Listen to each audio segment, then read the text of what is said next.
So I'm always trying to remember where I come from and who I am, because I'm a pretty damn eccentric person. But before this, I'm just trying to be my most professional self and utilize this wealth of knowledge I've collected.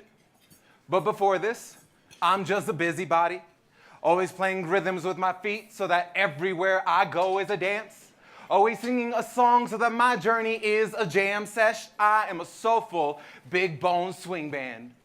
But before this, I'm just an hermano, preoccupied with my baby sister's laughter, making sure that she's cackling Mexicana milagrosa. But before this, I am a queer, built of the seer bones and epitomes of Spartans, who started wars only after they made love to each other. Because to them, a wife's kindness wasn't exactly battle ready, but a comrade's devotion sure as hell was legendary.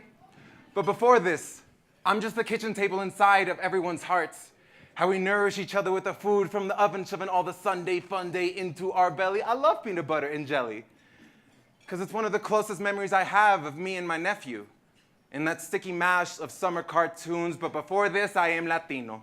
Explico that I'm a chico niño, still too young to understand why I can't be loud in Spanish, why I'm best tolerated in English, before people like Trump try to tell me that I am a criminal, with all the will to demoralize the fabric of American values. Setback told we plagiarized our identity, but he has never read my ancestors' codices. This, y'all, is how poison seeds get planted in both kids and me, and my parents, and the elders. We, a whole forest of rob trees, hacked and uprooted, but before this, I'm saluted for a flexible tongue, shunned when I talk bilingual, as if a single one language can explain while we still use race as a target. But let's go ahead and get far from this, to a time when we didn't have laws to obey that were meant to keep us enslaved, sovereign of the laws of white men who never intend to get off the podium, as pandemonium makes us forget exactly how far we've come, because before this, I was the Raramuri races in my great-grandmother's maternal mountains. I was a Spanish maternal blood my great-grandfather released like the running of the bulls. But even before this, I was just Cro-Magnon, standing up against a whole mammoth, with nothing but my spear, my kin, believing we would win. But even before this, I was Australopithecus. See how many of you can actually make sense of this. As a species, we stood up, lost our footing, always putting our feet in our mouths. Didn't we notice the sounds that we make? How racial slurs actually sound like a rattlesnake on the ground?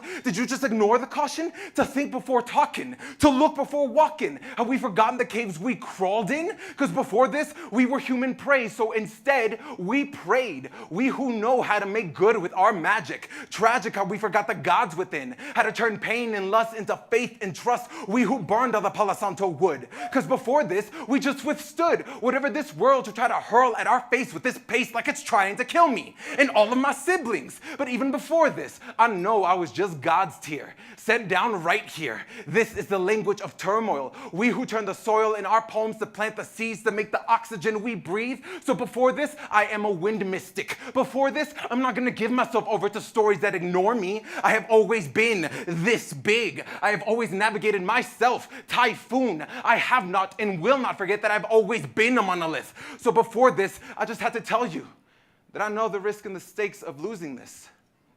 So I cradle this. Because before this, I'm just trying to understand where I come from and who I am from myself.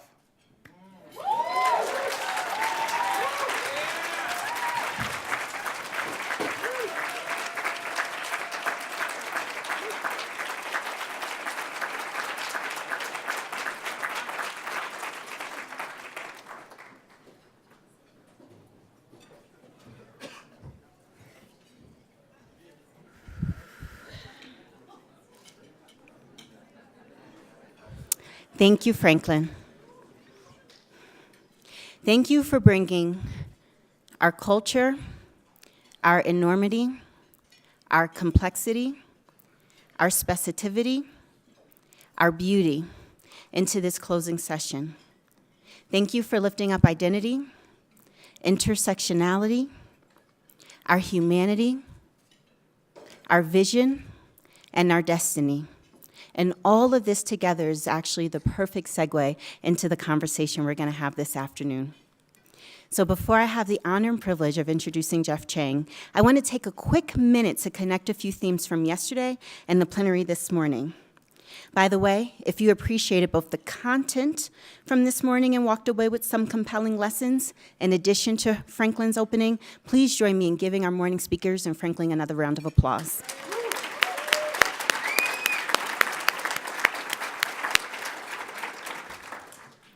So I will share briefly that there were powerful kernels of wisdom to take away from yesterday and today that when coupled with some of the pathway strategies that were identified in our breakout sessions, together they can help inform our work back home while also setting the context for this next conversation. So Shakima, in her infinite wisdom, shared with us this morning one of the most salient comments I think I've heard for quite some time that had real resonance to inform how we work with our young people about the power and importance of each of us owning our own narrative. Franklin and Shakima beautifully reminded us of the power in our journey, and even more critically, how it relates back to Sean's message, that the ownership of our journey, our stories, better informs how we show up for the young people that we love and care for so deeply. Because see, what we were reminded of is that we're not just storytelling.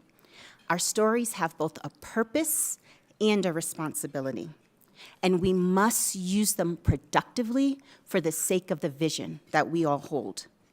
This harkens back to Shanice yesterday, sharing with us her own journey as a youth leader to now one of the most powerful advocates for young people on the national stage, and how as she continues to use her own power, walk into her own power, she too can show up to better support her peers and young leaders as they make their way on their own journey. Sean's call to action, to not just suppress symptoms and cope, but to be really clear about the vision we create. See, this connected deeply.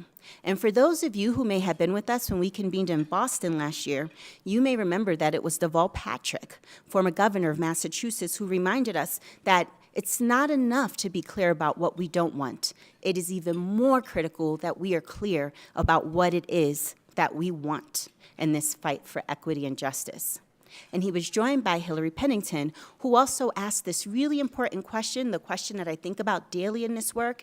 That question is, particularly I should say when we are hounded by these national messages daily, the question is, which wolf are we going to feed?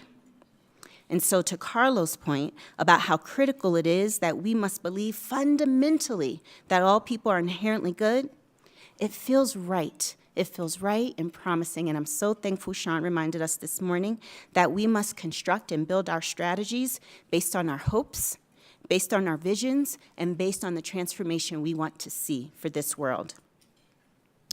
Sean also said the most fundamental work of the healing movement is to transform systems so that young people are seen in their full humanity. I want you all to pause. Just pause and take a moment to think about what it would look like if our world achieved the goal of every young person, black, brown, white, poor, middle class, no matter your background, where you come from, if every child could be seen in their full humanity. What I appreciated about this is that it tied almost artfully to Dan Porterfield's call. And see, he talked about an asset-based frame with our youth-led change work. I want to be clear. I do believe in an asset-based frame. At the same time, while I think an asset-based frame is necessary, I know that it is not sufficient. In fact, Dan's call for the preferential option for youth, this notion that our most fundamental work together is to put the needs of our young people first and foremost in our society, just completely, in my mind, connected deeply with what Sean's call to our network was this morning, particularly as we focus on both youth and community power building. And finally, to tie all of this explicitly into our conversation with Jeff, Judith, Kim, and Ryan, there was so much talk about culture.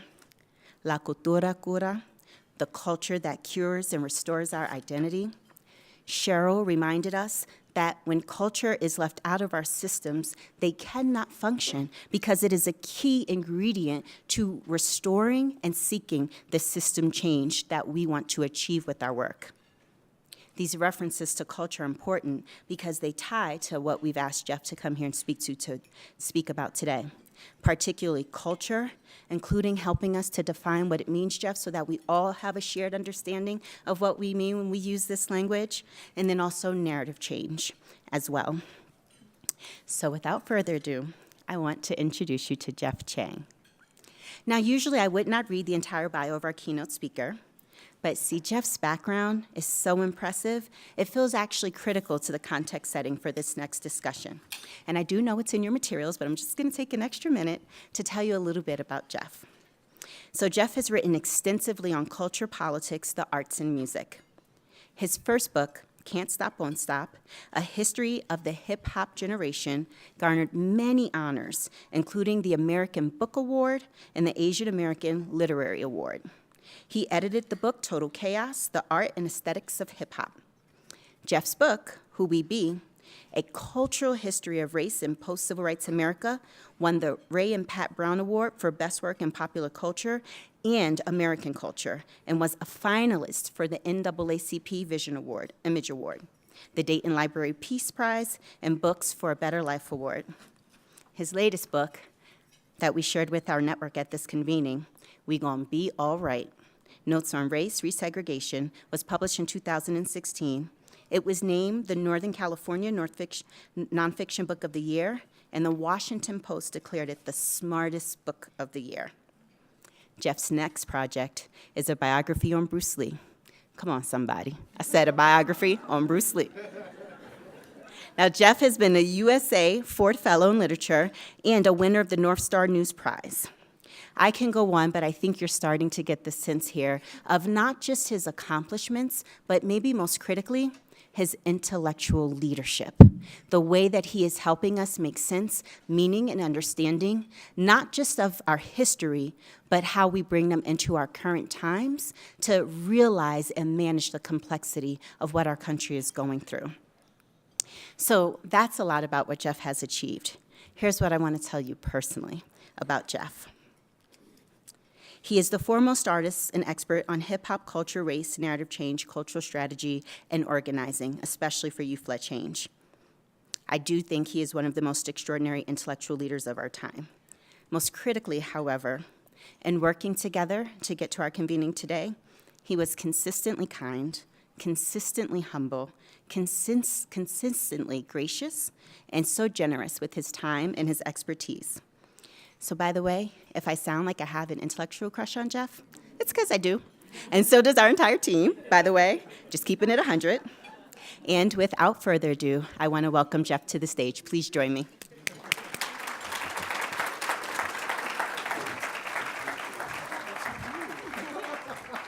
Thank you. Wow. Thank you so much, Monique. This is my first time to the Aspen Institute, to Opportunity Youth gathering, but I feel right at home. Listening to folks this morning, from Bianca's poem on emergence, Dr. G talking about healing, Cheryl and Shakima and Carlos elaborating that, building that out, I just feel right at home.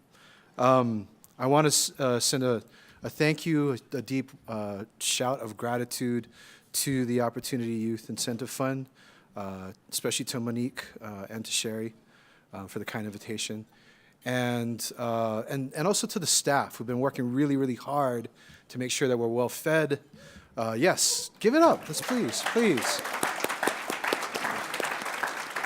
That we're comfortable, that we sound good, that we can do our presentations. Thank you so much to all the staff for doing all your hard work. So I wrote this book. It's called We Gon' Be All Right. And the first thing to know is that I wrote it, and it was published before the 2016 election, hence the title.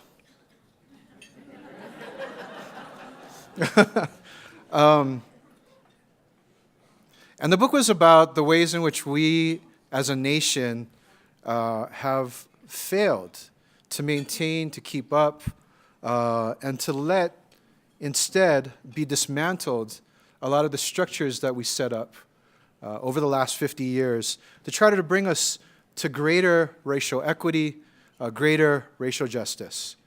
And I have to admit to you that it's been hard for me to be able to go out and talk about a book called We Gonna Be All Right, when every week, especially this past month, has felt so much like we probably aren't going to be. But I take heart in the song originally that gave this book its title, right? Kendrick Lamar's All Right, where he's expressing his trauma as a young black man growing up in South Los Angeles for most of the song. If you did a quantitative analysis of the lyrics, right, I'd say probably about 80% of the lyrics are trauma-related, right? But then he gets to the chorus, and he seems to pull it out of a hat almost, right? If God's got us, meaning if you've got me, if I've got you, if we've got each other, then we're going to be all right. And it's this sort of leap of imagination, right? This sort of dash of hopeful energy that he offers us in this. And it's a reminder that the power of our imagination is greater than all the power that's aligned against us, right? That the power of our imagination can take us through to a better day. And so let's start right at the beginning, right? Which is knowing that we're in this moment. I kept on pressing the laser, but I found the right button. We're in this moment where we're more polarized than we've ever been historically, except for maybe the Civil War, right? We're living in an era of culture wars. And the culture wars are, in a sense, a struggle over competing narratives. On the one hand, a narrative of an America that's in danger of being lost forever, right? An America that needs to be restored, that needs to be made great again because of all of the demographic and cultural changes that have swept through it, right? The America that's being evoked in this angry defense of whiteness and white supremacy, right? And on the other hand, a narrative of the America that, to paraphrase Langston Hughes, is not yet been. The America that we want to make. Because by all rights, we should be despairing, right? We should, because of our history, be hopeless. And yet, again and again, we stand up. We dare to struggle. We dare to hope, and we dare to fight for this America that might yet be, right? A great America, a transformative America that might meet its highest promise. And so there's these two competing narratives in the culture wars. And add to all of that, the specter, the looming specter of 2042, right? This is a year, right?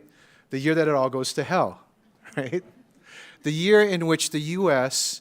becomes a quote-unquote majority minority, right? In 2023, we're going to pass that point for all Americans under the age of 18. In 2042, we're going to reach that point for all Americans, period. And so this brings us to probably the most important question of our time, and certainly for the youth who are coming of age right now, right? If we are all minorities, how do we begin to imagine a new majority? And right now, of course, political parties are spending billions of dollars trying to resolve this kind of question in their own kind of a way. But I'd argue that it's more of a cultural question, right? What are the values that we're going to move forward upon? How will we be able to make a country in which we are all free? And the culture is where that work is going to happen. And so let's go back to this quote from Abe Lincoln, who knew a little bit about divided culture, a divided country. He said, "Public sentiment is everything. With public sentiment, nothing can fail. Without it, nothing can succeed. Consequently, he who molds public sentiment goes deeper than he who enacts statutes or pronounces decisions. He makes statutes and decisions possible or impossible to be executed," right? He was talking about the culture, right? And what he was saying is that culture moves before politics, right? The imagination for change must be there, that culture moves before policy. We have to have the imagination for the kind of change that we want to make, the kind of country that we want to make, embedded in the massive social space, right, amongst millions of people before we can imagine policy and political change. Now, a lot of change needs to be made. The thing that we've been left in over the last 50 years is resegregation, right? And so we see it, for instance, here in my home area, the San Francisco Bay Area, which in some ways is ground zero for a lot of these discussions around gentrification. What we know is that the past 50 years have left us at this point. This is now the racial income gap in San Francisco. And displacement has a domino effect, right? And so if San Francisco has become unaffordable, then Oakland, people move to Oakland, and Oakland is now becoming unaffordable. And people need to move from Oakland to Antioch. What we know is also that the homelessness rate in Oakland has grown by 39% over the past 2 years. So gentrification itself is too small a frame to understand what's really actually happening in our cities all across the country. Gentrification, right? Look at the word, gentrification. It centers the money that's moving into the city, but it disappears the people who are being forced out, right? And so gentrification is just a small part of a larger thing that's going on, and that's resegregation. And we see it happening in our schools. Our young are, of course, the most diverse generation that the U.S. has ever seen, and yet they're growing up now in a country that's more desegregated than it has been in the last 50 years. The peak of desegregation in schools came in 1989. And in 2010, 70% of Latinx and 74%, or 80% of Latinx and 74% of Black K-12 students attended majority non-white schools. The average white student attended a school that was 75% white. And what's the final impact of all of this racial inequity? Well, we go to the most important metric, the most important number of all, the fundamental question of life expectancy. And these are the latest numbers that we have for life expectancy. The long-term impact of inequity is that in general, Native people and African Americans live shorter lives than other groups. And this is what we mean when we say Native lives matter. This is what we mean when we say Black lives matter. Now, we live in a moment where politics feels broken. We have a system that brings us no justice and no peace. We feel alone. We feel isolated, bound by this hopeless reality. Politics is actually not rising to meet our ideals. 2/3 of Americans believe that there should be gun control. 2/3 believe that dreamers should not be deported. 2/3 believe that the country is divided and headed in the wrong direction. Yet politics continues to push us apart. It's about a world in which there's no pretense of higher virtues, only of power, and a cycle of harm and revenge, a world segregated and at war. And here's where we're just repeating and echoing some of the themes that were raised this morning by Bianca and by Dr. G, right? And so we intervene in the culture to change people's imagination of what can be achieved. Half a century ago, there was at least a consensus that our country needed to deal with racial equity and racial justice, that we owed it to each other to bring about racial equity and racial justice. So Dr. G talks about healing. We can relate that to justice, right? That people be made whole again. And Martin Luther King put it best in his letter from a Birmingham jail, right? He said, "We are caught in an inescapable network of mutuality, tied in a single garment of destiny. Whatever affects one affects all indirectly. I can never be what I ought to be until you are what you ought to be. And you can never be what you ought to be until I am what I ought to be." In other words, until we all are free, none of us is free, right? Democracy is not free. It's an unfulfilled promise.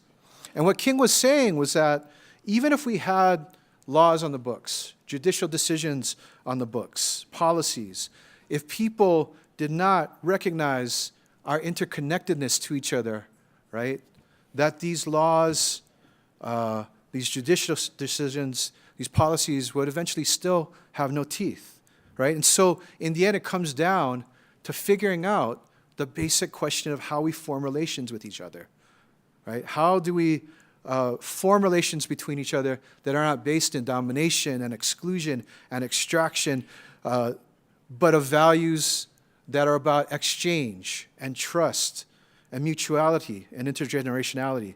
And that's the true meaning of what he was saying when he said that he wanted us to build a beloved community. And to build a beloved community, people first have to believe it's possible.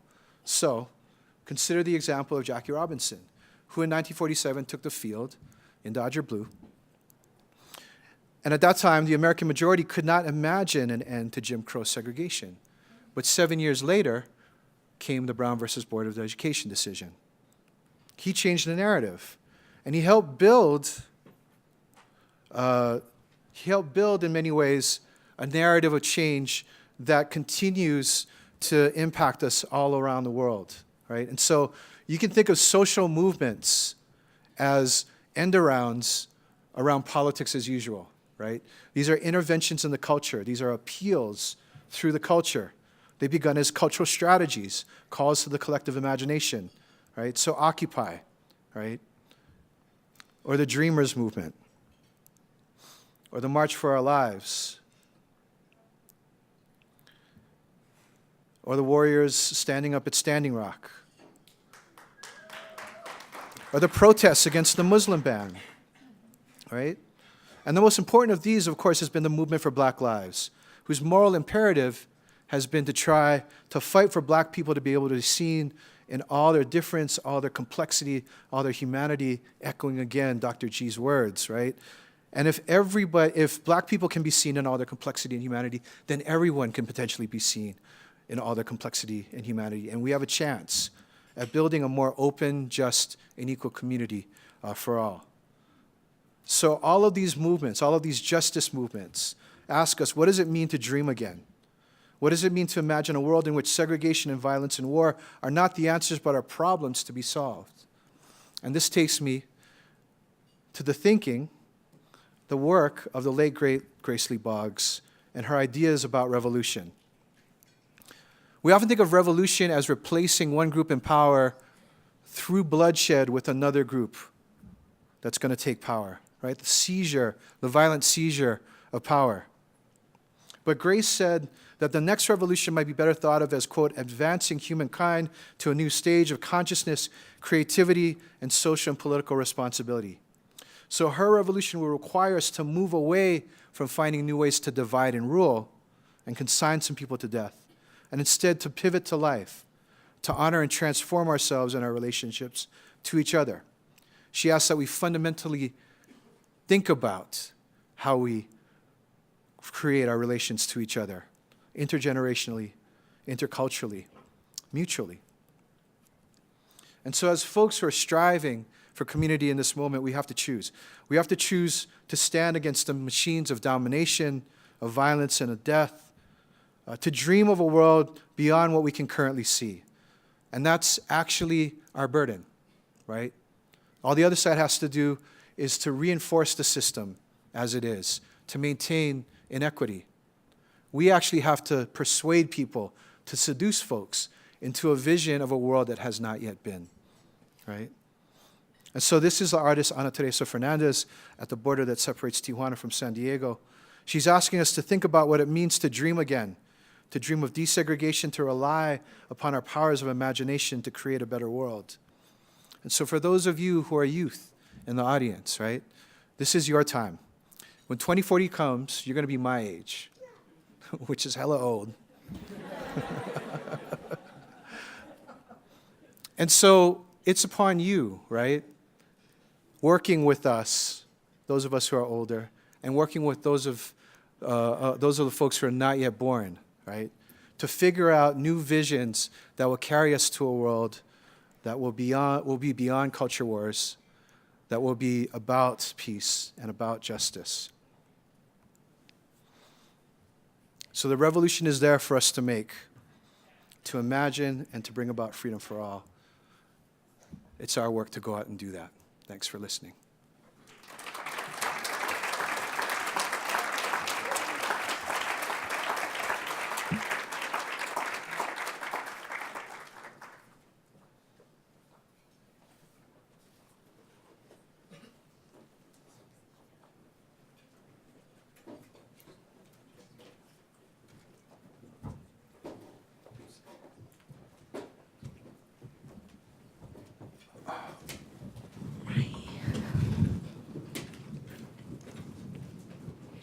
Thank you, Jeff.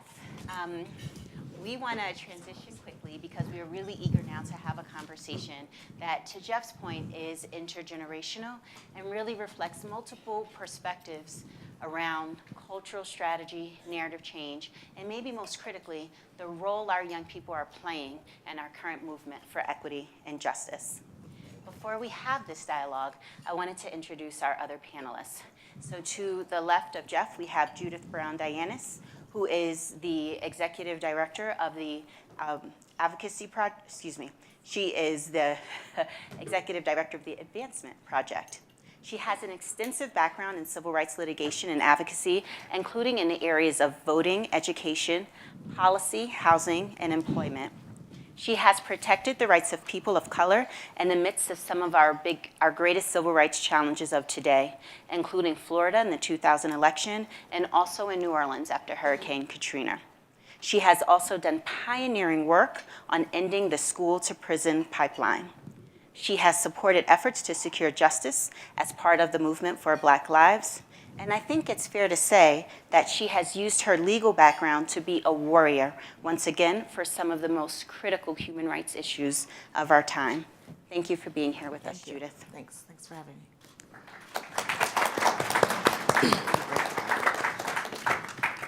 To her left is a face you all recognize and love. It is our Kimberly Pham, who is a national activist focused on improving conditions of young people across the country.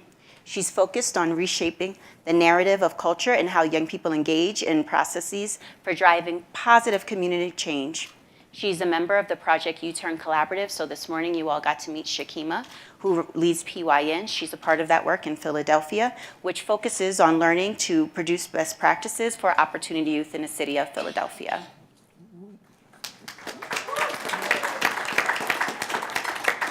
Two other things about Kim, just to bring texture to the conversation we'll have. She was recently appointed by Mayor Kinney to serve on the education nomination panel to assist with identifying Philadelphia's new local education board.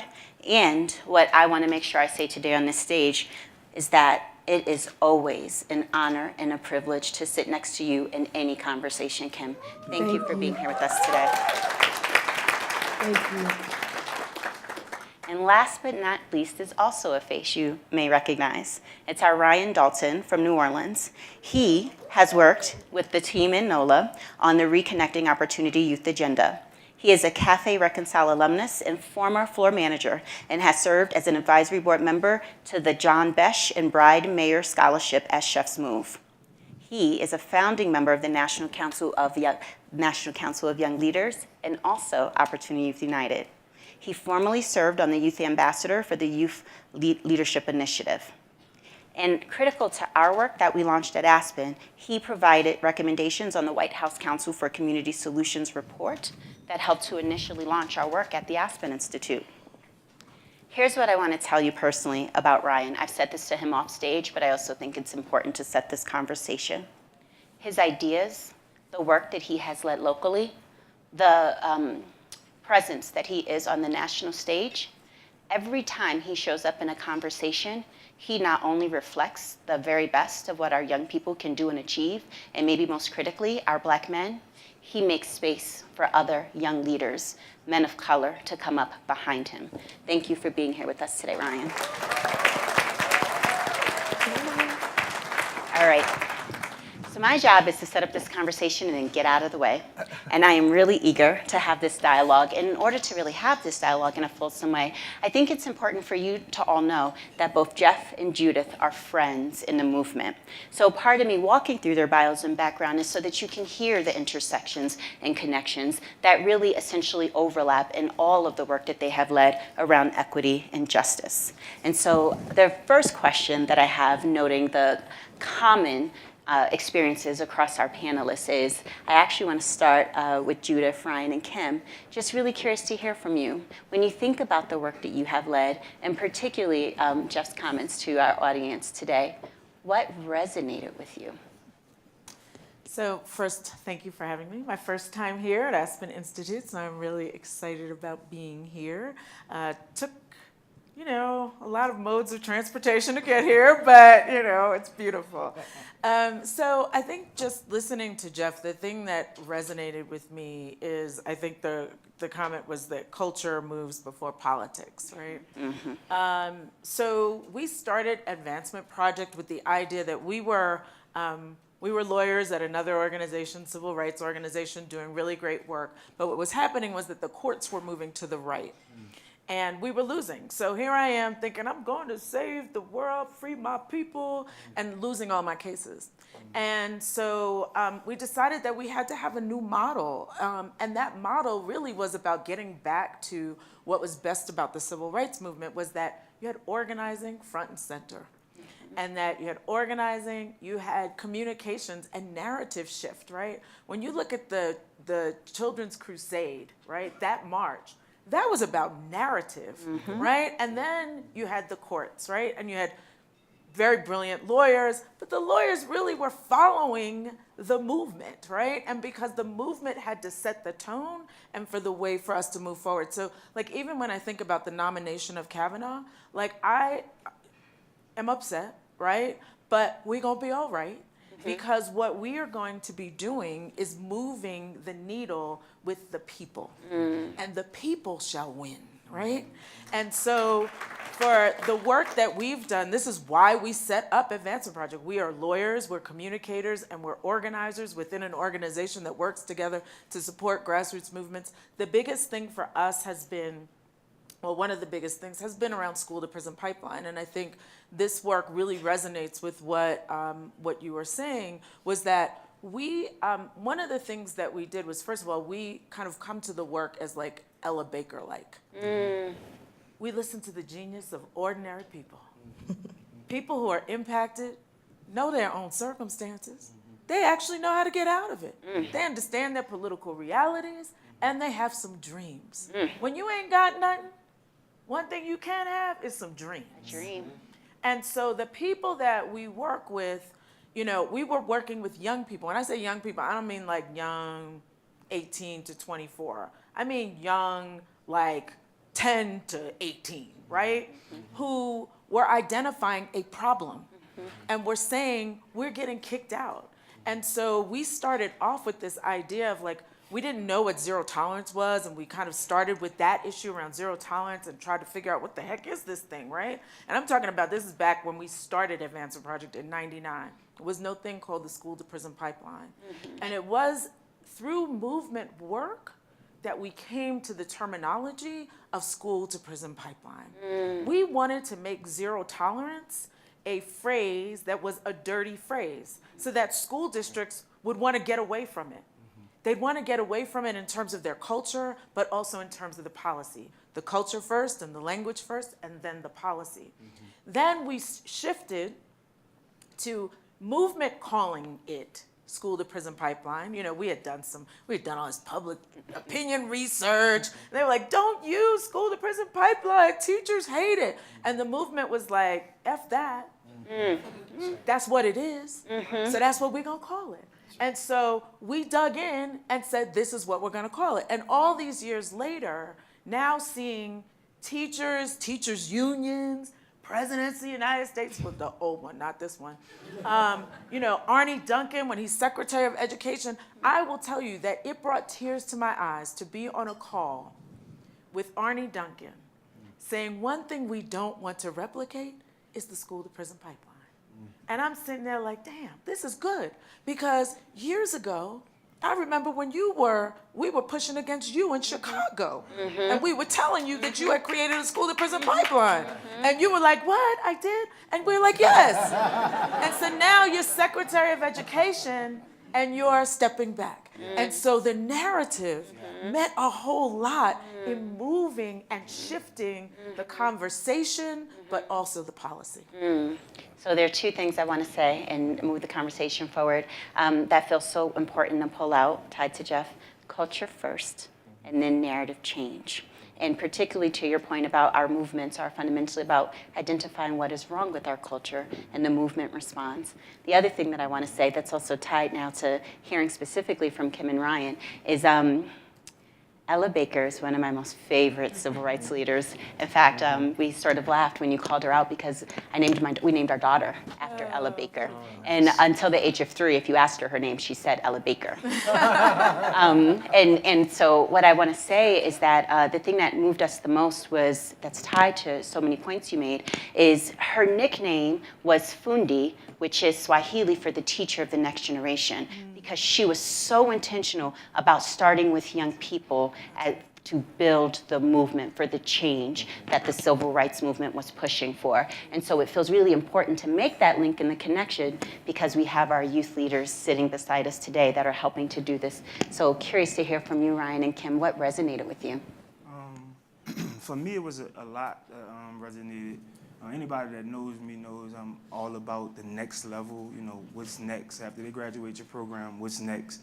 After they get on that job, what's next? And that's just my aura, right? That's just how I operate.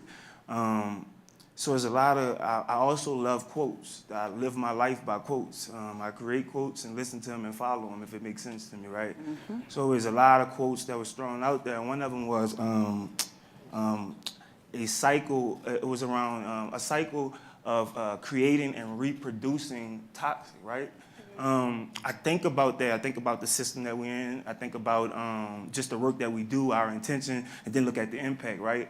And just speaking on that next level of leadership, I do appreciate the focus on that next level, entrepreneurship, on wealth building. Just hearing that in the conversation is so important. How can we end poverty if we don't talk about finances, if we don't understand finances, if we don't understand wealth building, generational wealth, how to start there? If we don't know about redlining, how can we actually end poverty? How can we, really tackle some of these issues, right?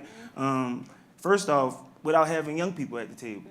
How can we create a product? How can we create these programs and et cetera without a young person being involved in some type of meaningful way? Not just calling them to the table, but actually making them feel a sense of belonging, which was something else that stuck out to me. It's not just about having a program. It's not just about a number or a participant. It's about having a sense of belonging. Once a young person feel like they belong to something, the barriers fall down. They become vulnerable. It's about exploration. It's about providing opportunities like this for young people. I appreciate the entrepreneurship breakout session. It was adapting entrepreneurship, to the entrepreneurship curricula to just your program, and just all of the focus on just that true empowerment is the important next step for us. We do great work. We have a lot of young people who come through these programs, thrive, and do great things. But how do we make this an intentional process? And I think we are embarking on that conversation, and I'm just glad we're at that point right now. So, Thank you. For me, there were a few things that were raised. I was in just session, and he knows that I raised a few ideas. I think something that Ryan just mentioned about the gentrification thing. I want to speak to narrative translation and cultural translation, and how do we as a community build? How do we act on deciding what are the values that we want to move on universally? What are the universal values? I think honestly we all want some respect here, and hopefully that's in our values as we move forward. But just understanding in different communities, there's pockets of culture. And we need to sometimes not assume because there's a particular behavior or certain actions that are being displayed in the community that they're negative, that they're wrong. We are, those folks we had the opportunity to be on these platforms to talk about narrative and to also highlight other folks' narrative. And it's important that we just don't leave folks in a negative space with stories, because people are going through trials, but they also have triumph. And you hear it throughout the many stories when you talk to young people one-on-one, when you hear it from adults, who are willing to share, their story, that we all go through different trials and stuff. And even for me, having the opportunity to attend the Aspen convening numerous of times, we have changed our culture of how we convene. We don't always just, now we're not just coming straight to these convenings and sitting down at the table. There's been more art infused into these convenings, so we need to start to pay attention to how we're doing that now and how do we continue to do that.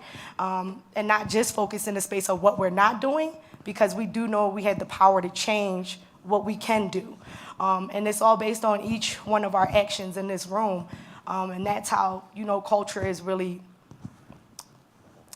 culture happens in community and happens everywhere. It's based on our actions. So honestly, we can move to 2042 and we can tell our people some fictional crap, some stuff that's not really happening, or we could tell them something real, something true that we did try. And we are still trying, and hopefully by 2042 that there is a huge transformation that is not just about, young people dropping out of high school, young people having barriers. It's just that we're human.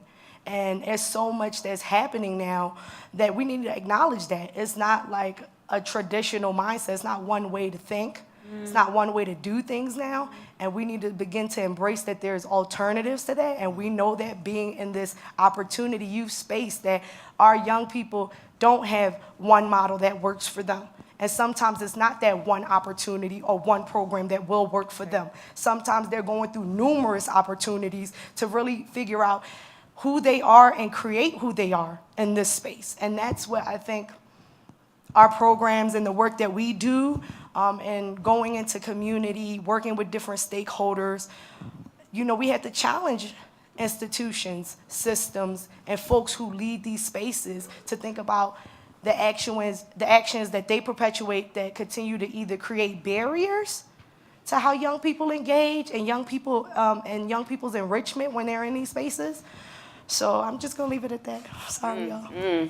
Oh, well, so it can be left because you killed it, first of all. And second of all, I just love how almost poetically it was so tied to Dr. G's comments this morning, so eloquently. Jeff, I'm curious if you'd like to respond to what you've heard. Ooh, there's so much there. Can everybody hear me okay? No? Okay. Better now? Okay. First of all, thank you, Kimberly, because you always have so much stuff going on, and like the stories that you tell, I could sit here and listen to you all day. And thinking about that in relationship to what you're talking about, Ryan, and Judith, what you're talking about in terms of shifting the narrative, one of the things that stood out to me is this notion of difference, right? Allowing people to be who they are, be who they'll be, right? And not judging that, and being able to make sure that folks understand that these are ways of being that are valid, and not just valid. These are the way that people have survived for very, very long periods of time through all of the struggle that we've had to go through. We live in a culture that's really about trying to tear all that kind of stuff away and get us down to say, okay, you got one story, right? You're going to apply to college, you got to tell your one story, right? You're going to get that job, you got to tell your one story, right? You got a shot at making, a film, you're going to tell your one story. But what we really need is to be able to hear all the stories at the same time. We live in an era of narrative abundance, and I think that a lot of our old models that are about just telling that one story, they're gone. I mean, daily, right? On social media right now, everybody's telling their story. And the thing that we have to be able to do is to figure out how to marshal those stories to get people to act, right? The stories are really important because they make us feel empathetic. We can start feeling other people's feelings. But empathy is really nothing without action, right? We don't break the cycles, right, until we act. And I think that the shifts are really key, but we have to be able to attach that to action. And that's why I love so much about what you're talking about, because with what you all are doing, what you did with the zero tolerance piece, changing it from this particular narrative of discipline, right, to saying that this is actually criminalization, right? then that begins to help us understand how a whole bunch of folks are being swept up and policed and criminalized by that particular kind of language, and how it becomes a school-to-prison pipeline. And so forget all those comms models that would have you get on one message that the teachers would be about, right? The people want this. The people want all the stories. We paid a lot of money for that. Did you? I'm sure you and did. then threw it out. Yeah, I know. We could have a whole discussion about how to save money around narrative, but I think the people want to be able to hear the stories of what's actually happening to real folks, not just some sort of a stereotype type of picture.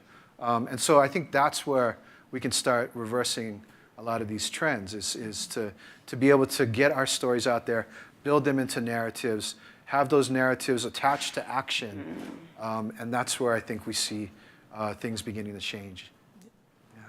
So can I just articulate a little bit of a blueprint I just heard Jeff speak to that I'd love to offer to our network. First, I actually want to tie it to having Dan, our president, with us, because he reminded us of Adichie, the danger of a single story, so it's so important to make that connection. But also, most importantly, as we begin to think about a blueprint for youth organizing, here is what I've heard. I've heard that first we need new narratives. We need really complex and diverse narratives that create spaces for our young people to belong, for young people to have meaningful engagement that's tied to their visions for themselves. I heard that the narratives are important because that's where the empathy comes in, and that's where we start to connect across our differences. And then the empathy then moves us to action. We need to make sure we marry our empathy with action to get to the type of social change and vision we hold. So again, it's a little bit informal, but this is what I'm beginning to hear emerge in ways that feel like they're important for us to consider for our work ahead. So I want to pivot the conversation a little bit, because in our room, we are looking at actually it's probably now about 27 cross-system and cross-sector community collaboratives that, as you know, are working to achieve improved education and employment outcomes for young people who have historically been out of school and out of work. It really is all of the numbers that you lifted up before us, Jeff. So based on the ideas that you all have shared, particularly around culture and narrative change, I'm curious to hear, when you think about, and I love this, mutuality, intergenerationality, how it is we work across the differences that we hold. What advice, born out of your work, National Council of Young Leaders, Opportunity Youth United, all of the movements, Judith, that you have been a part of, all of your work, Jeff, what advice would you give to our network as they think about the complexity of cross-sector, cross-system change that's tied to trying to get systems to behave in more equitable and just ways? I wonder if Ryan and Kim should start. Yeah.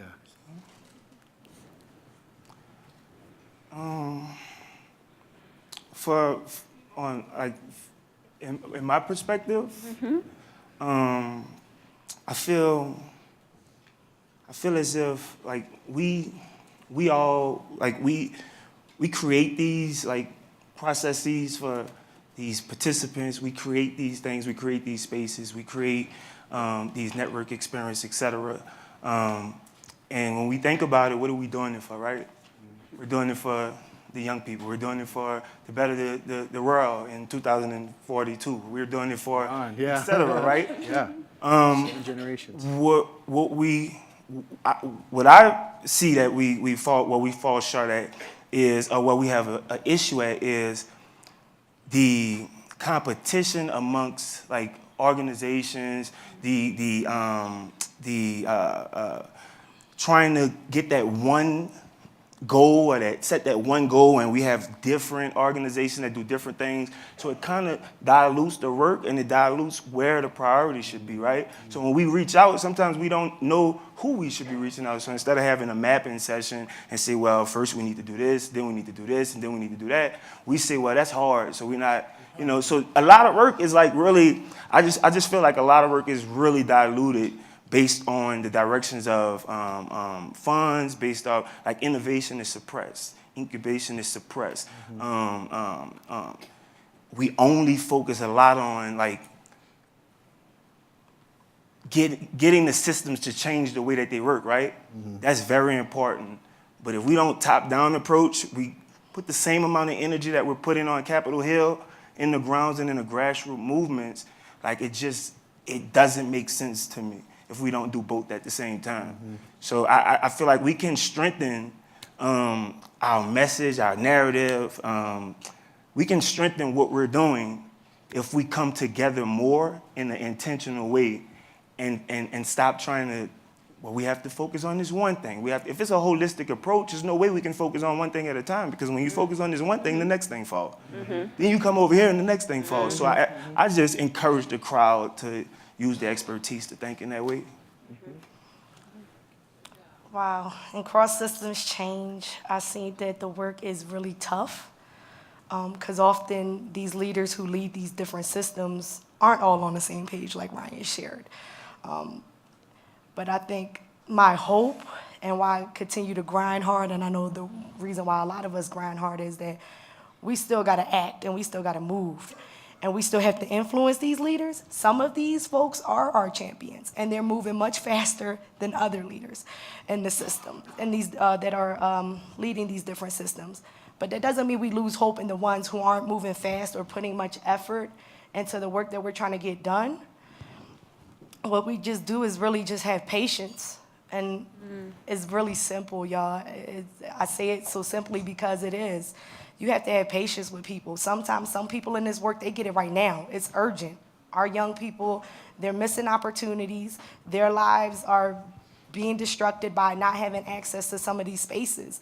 And some folks, they don't see that sense of urgency. Sometimes they're very disconnected from the work, although they may be leading, because they're just focused on getting these tasks done. And they don't see that sense of urgency. So I try to have patience with folks when it comes to this cross-systems work. And I know one thing for sure when it comes to the young leaders, we don't try to force folks to work with systems leaders that they may not be ready to engage with. We try to go after our interests. You got folks who are interested in policy who want to work in government. So we try to ensure that these young people feel like they're ready or prepared enough to have that courage to have conversation, because that's where it all starts. It is that dialogue, and it goes down to that understanding. With more understanding, less judgment, and clarity, so we can start to put our best efforts forward to make change for young people. Thank you, Kim. So I'm not familiar with all of the work that the people in the room do, so ignore whatever I say that you're like, we knew that already. So we have done a lot of work that, number one, is intergenerational work. And one of the things that I think is, just the most important thing, which is like really simple, is listening. It's hard for elders to listen to youngins because they're like, what do you know, right? And I think there's also another problem in it, which is paternalism. We are a society that lives and thrives off of paternalism. The whole idea that I can save you because you can't save yourself. You don't know. I know. Let me handle this for you. Too often we get caught in that trick bag, which then doesn't allow us to hear the simple messages that are standing before us. Also, that also means that there are some times where we take up issues like the priorities. We take up priorities that we want to set, not what the people in the movement or on the ground want to set, right? So for us, for example, Advancement Project, we have this weird thing about like our programs. Often our programs are really set by movement. It's hard to plan, right? But what we know is we can't engage with people on things that they're like, that's not the thing for us right now. My first case that I did, piece of litigation, it was an old school desegregation case. I was 30 years old, I'm out there like, hey, there's a new issue. And the community was like, first of all, that case still exists? I was like, yeah, and I'm the new lawyer. They're like, okay, we don't actually care about that. What we care about is that we don't have running water. That's right. And I was like, wow, whoa. This is like South, my first time to the South. I was like, oh, wow, no running water. And I was like, well, but I can't help you with that because I came here to do this school desegregation case. And so, do you think I had support in the courtroom? No, because people were like, that's not what we care about right now, right? And so I think being able to use the entry points about where the energy is, where the movement space is, where the opportunities are to engage people is really is key. And then I think just doing, we have done work with like school districts and young people and us all at the same table, police departments. We have so a lot of our school to prison pipeline work, we've been doing these kind of bringing all the players together, judges and all this kind of stuff, right? Police, et cetera. Having conversations and working towards some joint solutions on things. One of the important things is, so in Denver, where we work with a group called Padres y Jóvenes Unidos, one of the things that they've done now is this is a community that could not even get information from the school district. But because of organizing, just straight up old time organizing, and the work that we did with them, presenting back the information to young people and then presenting it back to the school district, the young people have quarterly report cards for the school district. And they stand up and they make a presentation and they say, here's where you're doing, this is where you're failing, et cetera. And the school district folks have to just sit and listen. Just sit and listen for an hour, right? But it's not just sit and listen, because at the end of that hour, they expect that there's going to be some discussion about how we're going to change to getting a grade A. And so being able to actually have young people have the stage, set the process also, because if you set the wrong process, you're going to have the wrong results at the end. And so if the process isn't the way that we want to mirror in society and the kind of outcomes that we want to see, it's the wrong process. And so we've got to be very intentional about those things. Thank you, Judith. So all of what you're talking about makes me think about this idea that this idea of having patience, listening hard, and being open to taking risk. It makes me all think of this idea of moving at the speed of the folks that are being organized, right? You move at their speed. You don't move at your speed. That's right. You move at their speed. And in that, what becomes clear in that process, and this ties back to Dr. G's work this morning and tying it up to this notion of justice. Like, healing is the result of a process that's oriented towards justice, right? Justice is the recognition of the harm that's been done, and healing is the process of making folks whole. That's the process of justice, right? So if we are in a process with folks as organizers, right, as artists, as folks who are collaborating, who are deeply concerned with folks, then we need to be moving at their speed, and we need to be listening hard for recognizing who are the folks who are feeling it the most. And those people always need to be centered in what it is that we do. And then I also think, too, about, in this cross-system stuff, about the metaphor of the ecosystem, that we are trying to create, in some ways, we're not trying to create little reforms that fix the system as it is. We're trying to create systems of being and wellness that interlock with each other and transform us individually and transform society as a whole. So we're building ecosystems because we need to be interdependent with each other, right? We need folks who are gonna go big. We need folks who are comfortable with being small. We need folks who are making sure that there's maintenance, right? That all of the plants in the ecosystem are getting water. We're getting funds for this type of stuff. And then we need folks who are going to be taking risks, right? We have folks who and we're all interdependent upon each other in that regard. We're building an ecosystem. A lot of times, I'm coming from 7 years in higher education. They talk about pipelines. So you build a pipeline to get underrepresented folks into leadership, and then everything is great, right? And the big question I have is, after 25 years of pipelines, why is the situation still the same, right? right. That's And it's because if you look at the metaphor, it's because all of us that are being put through the pipelines become refined drops of oil, right? And then we get put into this pipeline, and the pipeline takes us all the way very far from where we originated, right? Sometimes across rivers where we could potentially become a pollutant, right? And then we get dropped off at the other side of this pipeline in a barrel, and the barrel gets shipped off somewhere, and we end up burnt out in somebody's gas-guzzling car. So I'm just saying, as a pipeline metaphor, right? This is just a fix, and eventually that pipeline is going to draw leaks, and it's going to end up in a situation that doesn't improve anything. So if we're looking at building ecosystems, and this And is it gets like replaced by solar panels anyway. we move to renewable energies. Oh, wow. Okay, I'm going to have to think about that. I can mess with metaphors all day. But I just think, the work that we're doing is really about linking the local to the broad social thing, right?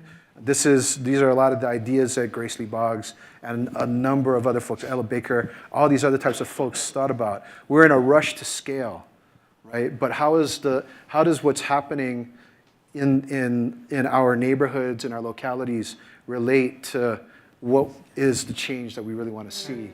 And that's sort of this idea of building ecosystems that can then interlock and transform systems. So Ryan, I see you nodding your head over there.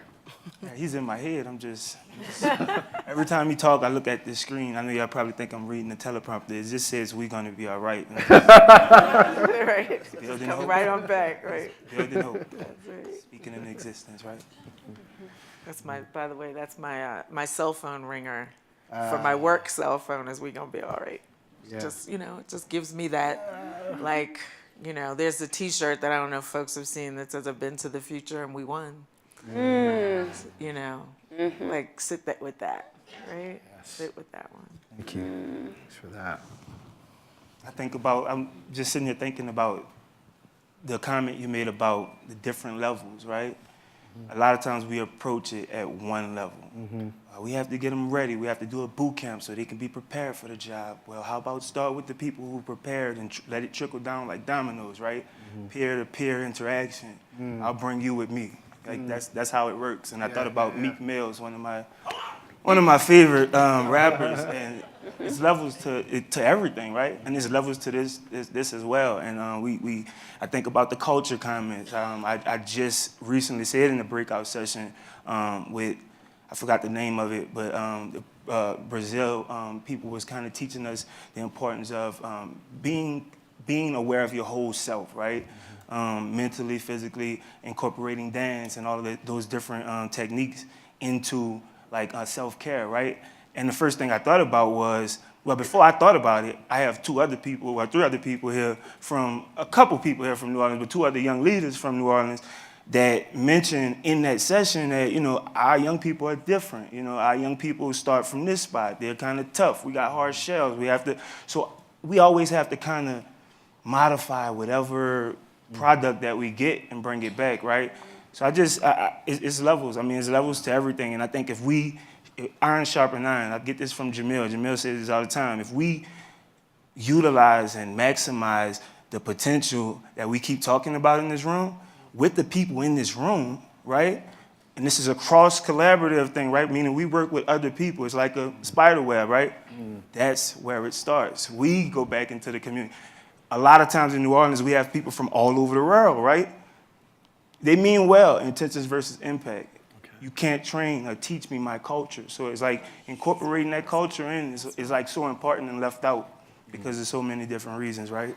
And I want to pick up on your point about the hard shell that, and to your point about difference, right? Like, when are we going to start, like, knowing the beauty of difference? The beauty of it, right? Instead of like trying to ostracize it, othering it, all of the things that we have done as a society for so long, right? Like the hardness of someone who grew up in New Orleans, like I did a lot of work after Hurricane Katrina in New Orleans, and like it is my second home just in my heart because the culture is incredible, right?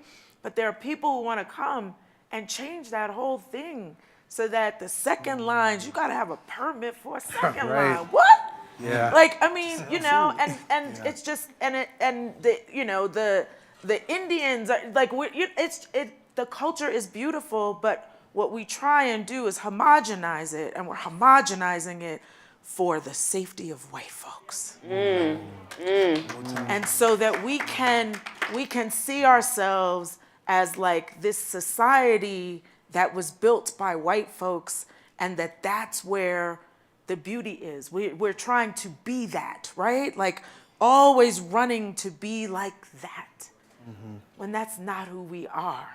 And actually the thing that we bring is the difference. And it's the thing that actually gives us a little flavor in this country, right? And so we need to start figuring out how the difference can be not only embraced, but centered and lifted up.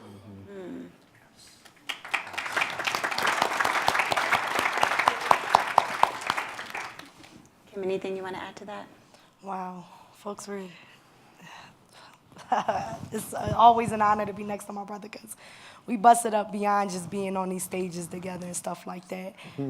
We could spend like many nights really learning about each other's culture, and I think that's the importance of when we get the opportunity to unite young people across the nation, is they have the opportunity to share their culture, where they come from, how they see the issues that they face, and how they address these issues.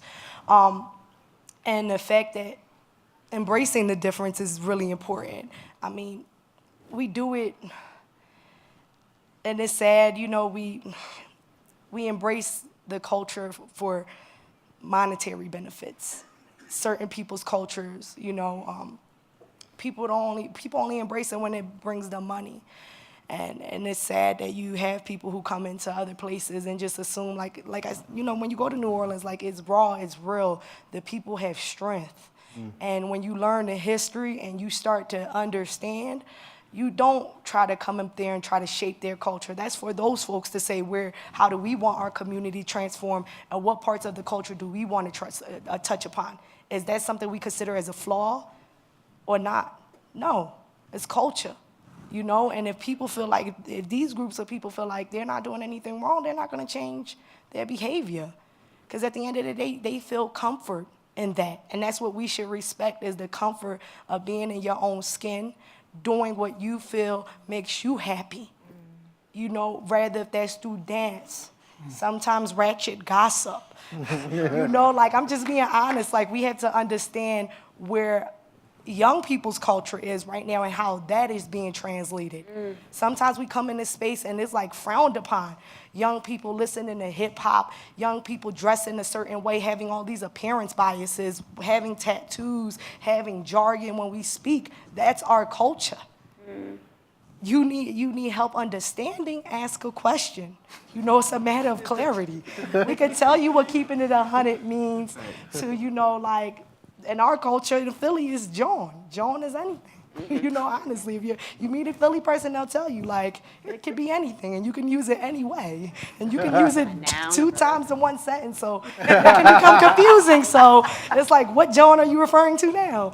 But just being quite honest, like, we have to learn how to really respect and love people for who they are, and respect the growth. That's not who I'm always going to be, too. As I continue to explore and learn other things, I'm growing. I can show you other things if I'm shown other things. And that's the key part, is if we have this privilege to really showcase people and create experiences and things like that for other people, then we should, well, for us. That's what it's all about. Like, when we come up here, it's not for other people, it's for us. Like I tell folks, like, Opportunity Youth, Opportunity Adult, this is my family and friends. We do go back into the trenches. That's right. We see young people, you know, going through these crazy, like, the drug abuse culture right now. You know, you listen to music, you hear the conditions people really face, and that's throughout music history, rather if that's just with sound and instrument or with actual words.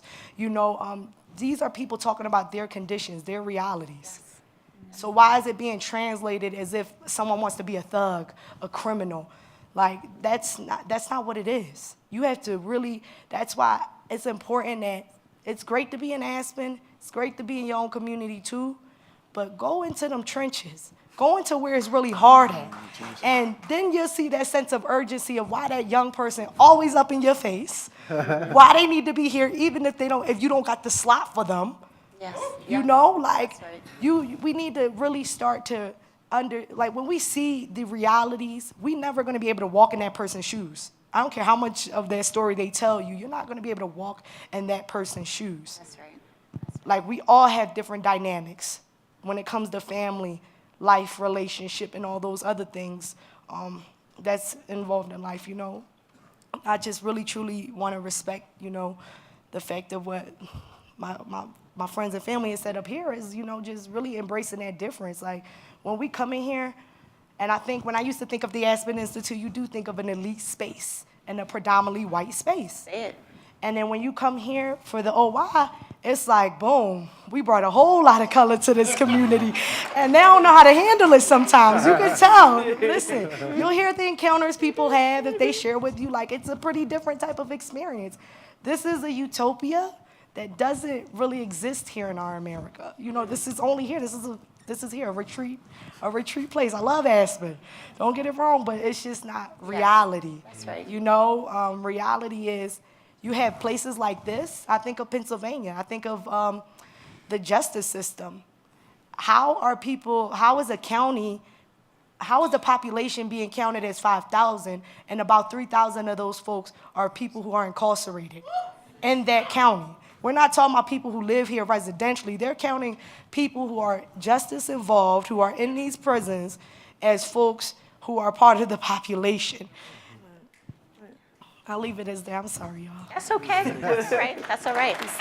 Well, you have said something that is really critical to pick up on, and we're going to. But what I want to do is I want to make sure that if any audience members have questions, that we have the opportunity to address them. So I'm going to ask you to at least prepare your questions while I do one final question for our guests. So, Kim, I want to pick up on this last point that you were just making, and I want to tie it back to something that Judith said, and also something that Dr. G said this morning. So Dr. G reminded us this morning that trauma comes out of policy. Trauma is, we experience trauma based on the historical policies that have impacted our people disproportionately. And then Judith, a moment ago, said to us that we have to be really clear about the outcomes. And our process has to be designed in a way that get us to the outcomes that we seek. And we know the history that she talked about in terms of dismantling the school to prison pipeline. We know that so many of our communities around the country are working on that. I mentioned in our talking points yesterday, in Oakland, they call it the prison to college pipeline. So really trying to reshape that narrative. Mm-hmm. The question that I'm curious to hear you both speak to, Ryan and Kim, is when you think about the work, either specifically of the National Council of Young Leaders, but also OYU, what are some of the tactical strategies that you are using to organize your peers? You guys have a set of policy recommendations that you have said that are not only about anti-poverty, but that are about the vision you hold for the way you want the country to embrace your peers. Can you walk us through the policy agenda and what you want us as adults to support you in as you carry that policy agenda out? I could start since it's not much for us, right? Mm-hmm. So I started off with saying, you know, how different we are. Mm-hmm. So our first step is learning policy, understanding what policy is, how it affects our everyday life, et cetera. So we're in the process of working with GFF. They're creating a policy and advocacy training internally with myself, with OYU and Employ Cowan Institute, which is my home base in New Orleans. Which is the collaborative that serves in New Orleans, but I kind of lost my train of thought just that fast. Catch me up. So the policy direction. I think, like I say, everything starts with foundation. The foundation is they have to understand what policy is, what they can do about it, what's the ramifications. So I think providing that training, those workshops, and preparing them to understand what that looks like and how they can activate. And then on the side of that, just organizing and making sure that they are a part of each and every conversation. So even the things that they don't know about policy, they know the work that we're doing. They know where we're trying to go. They know how we're trying to get there, right? Just speaking on OYU specifically, we've created community action teams, local community action teams, thinking about the foundation of our work, the recommendations that we created in 2012. We kind of mobilized the voter engagement piece of it, the civic engagement piece of it. So we've been like heavy on civic engagement. We've been mobilizing our young people. We've worked with Circle. We mobilize our young people to do a survey in the community, find out to really drive in the importance of voting. But like I said, we have to first figure out how it relates to our everyday life. So it's a couple concrete things and like follow-ups. I can give you a million concrete things that we do. But that's the more systematic kind of bigger approaches. Well, I'll speak to some of the work that we do. It's kind of complex because you really learn by really kind of walking with us. There's a lot that the Council and Opportunity Youth United does. I think I'll share basically the idea of the Council. They have developed a policy platform, and there's 6 recommendations that they believe in. We kept it very general because this is a national policy platform. It's not local. So we have to create a policy platform that accommodates all our folks, something that we want universally for all groups of people, right? It does not matter if you're opportunity youth or a young person, you need to have access to mentorship. You need comprehensive programs. We need the re-entry programs and things like that for our folks who are coming out of these justice systems and things like that. We kept our policy platform generic. With the Opportunity Youth United movement, the strategy is the Council secures the bag. That's what we often say, right? We're meeting with different folks to try to get some money to really put it back into community, because that's who needs it, right? And what we do is leverage our national network and platform to highlight the work that is happening in local communities, because sometimes there is a disconnect being in national spaces. We often just hear the national stuff. So really it's about getting grassroots and backgrounded in the community and, leveraging our responsibility with securing that bag and bringing it back to the community. Young people can't just organize with no resources. That's just the reality of it. Like, they need capital, they need space, they need money, they need to be valued for their input, their time and energy. Like, it's 2018. Who's really doing free organizing out here now? I'm just being quite honest. Like, there's so many avenues and grants and things you can apply for and ways you can frame this language that we can provide that support to our young people back home. So that's how Opportunity Youth United is doing. Basically, the Council is out here going hard, trying to secure the bag, because we know how to work with our we have been working with these different stakeholders in these different spaces, so we know the language that kind of gets them sparked, and we know the stories that we need to tell and how to frame these narratives to secure the bag for our people, because that's what it's all about. It ain't just about the Council. It's about the community action teams, because that opportunity in itself, exposing young people to civic engagement beyond just voting, beyond just showing up with your elected official. What is community beautification? What is value? You matter, your community matters, and the only way you're not gonna matter is when you don't show up into these spaces where they feel like you don't matter. But when you start to show up in these spaces where you show them that you matter, rather if you don't say nothing at all or you're just there, they know that you care, and you're not gonna, the resistance is real. We're not gonna give up, even if you don't feel like working with us. Thank you. All right. So we love to take some questions from the audience. Mike right in the back.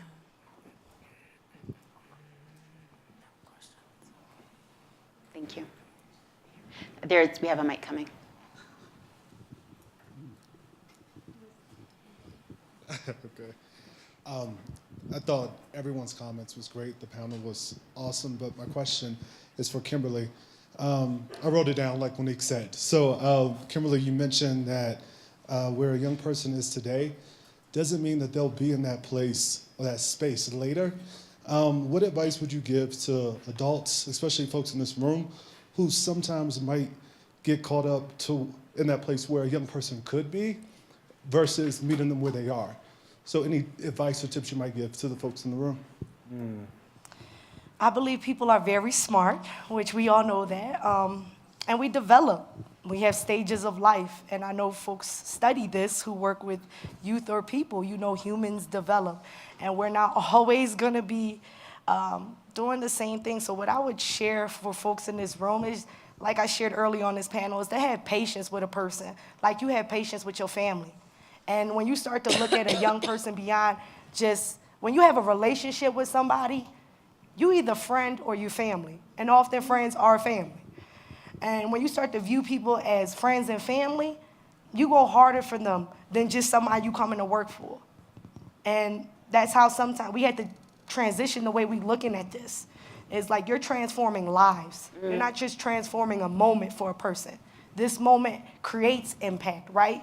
You can treat me real negative, and I can either thrive off that and go hard and say, you know what, all adults not like that. And I'm gonna still respect y'all. Or I can be put in the shell or cornered in a place where I feel like, y'all not for me. I don't need your help. So we have to recognize this experience and these day-to-day actions that we have on people and how they impact them. Like, start viewing our young people as family. And family, listen, you love some people from a distance, and you just love some people, you know, all the time. You want to, you know, you got your cousins or whoever you're close to all the time. So just recognizing, like, sometimes you might love that young person from a distance because you just cannot deal with their actions right now. But find that understanding and why they're acting like that. And don't view it as something wrong. View it as like they're human and they're going through something, you know? So have patience with them. Thank you, Kim. Thank you. So I think we are almost out of time. We had just one more. No, please, this is our final question. Thank you. So my question is also for Kim. Kim, you mentioned in the breakout session with Jeff, how do we hold our institutions responsible?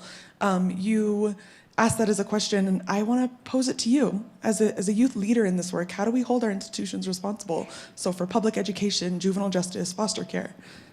Can we, if I do a friendly amendment, make that a closing sort of parting wisdom across all of our guests as well? That would be awesome. Thank you so much. Kim, please.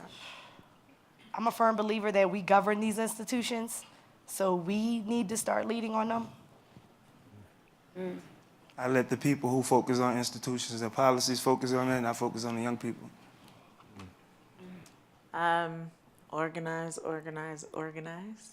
And, you know, building power, like in the work that we do, for example, my team knows if it ain't about power, if we're not building power in communities of color, then we shouldn't be doing it. Because that's where it starts. And then political education, right? Like people, you know, giving people the context and connecting the dots. So then we can go hold systems accountable, whether it's through pushing through voting, or, you know, voting is not the only thing. That's what we also have to make sure people understand. Voting is one day, right, of accountability, right? But it is not the beginning and the end. You know, undocumented people can't vote, but they got power, right? And they got, you know, and they're holding some stuff accountable across the country, right? And so the organized part has got to happen every day. Beyond the voting day. Yeah. And the only thing I would add to that is that it's political organizing and it's also cultural organizing too, right? So it's just to rephrase what you're saying about elections, what we like to say is politics is where some of the people are at some of the time, but culture is where most of the people are at most of the time. And so I would just say that it's about organizing cultures of let's say ownership. Why don't we say ownership? Yeah. Right. That this is our government, that these are our institutions, that these are going to be made to serve us, and that we're going to be building the cultures that actually transform all of these different types of levels, going back to levels of things, from the very small to the very large. Culture to transform systems across multiple levels. I think that is the perfect place to close. Please join me in thanking our panelists.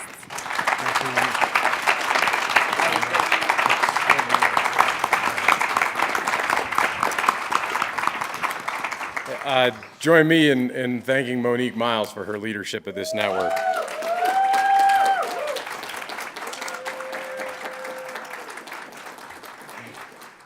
Thank you to the whole Aspen team. Really, you guys are extraordinary. Thank you to Aspen Conference Services, everybody who works for the Institute, for the whole space. It's been incredible. Thank you, guys. Thank you, team. Amazing team.